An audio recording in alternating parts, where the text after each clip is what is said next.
विंशो अध्याय 21वां अध्याय। भरत वंश का वर्णन, राजा रंती देव की कथा।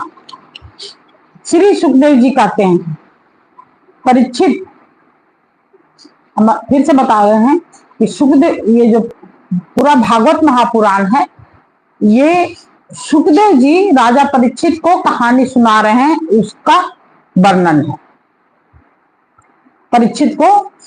राजा परीक्षित को श्राप मिला था तक्षक नाग का काटने का। उसी क्रम में वो गए थे जंगल में, वो सुखदेव जी कहानी कह रहे हैं राजा परीक्षित को, क्योंकि तो रामचरितमानस भी तुलसीदास जी खुद नहीं लिखे हैं कि हम ये कह रहे हैं। शंकर भगवान पार्वती जी को कहानी सुना रहे हैं, उसका वो वर्णन किए हैं। इसी तरह ये भी है। श्री सुखदेव जी कहते हैं, परीक्षित विथत अथवा भरद्वाज का पुत्र था मन्यु। मन्यु के 5 पुत्र हुए, तक्षत्र, जय, महावीर्य, नर और गर्ग। नर का पुत्र था संकृति के 2 पुत्र हैं, गुरु और रंती देव। परीक्षित रंती देव का निर्मल यश इस लोक और परलोक में सब जगह गाया जाता है।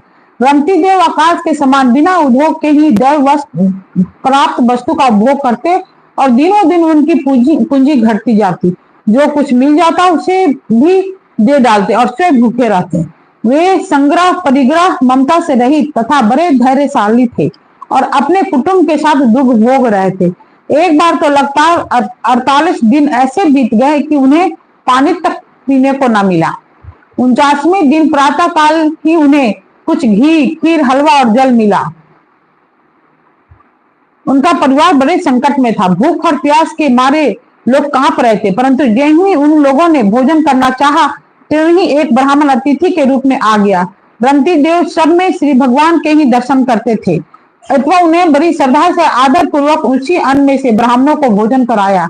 ब्राह्मणों देवता भोजन करके चले गए। परीक्षित अब बचे हुए अन्न को रंती देव ने आपस में बांट लिया और भोजन करना चाहा। उसी समय एक दूसरा क्षुद्र अतिथि आ गया।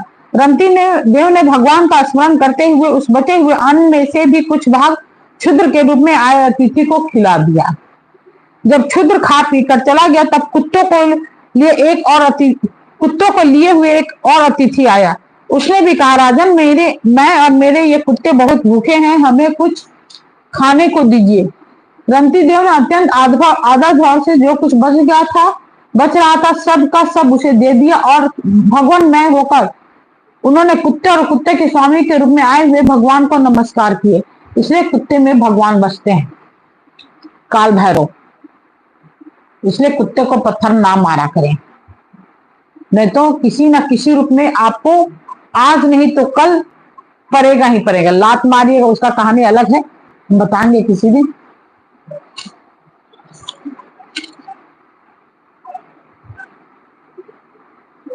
अब केवल जल ही बच रहा था और वह भी केवल एक मनुष्य के पीने भर था। वे उसे आपस में बांट कर पीना ही चाहते थे कि एक चंडाल और आ पहुंचा।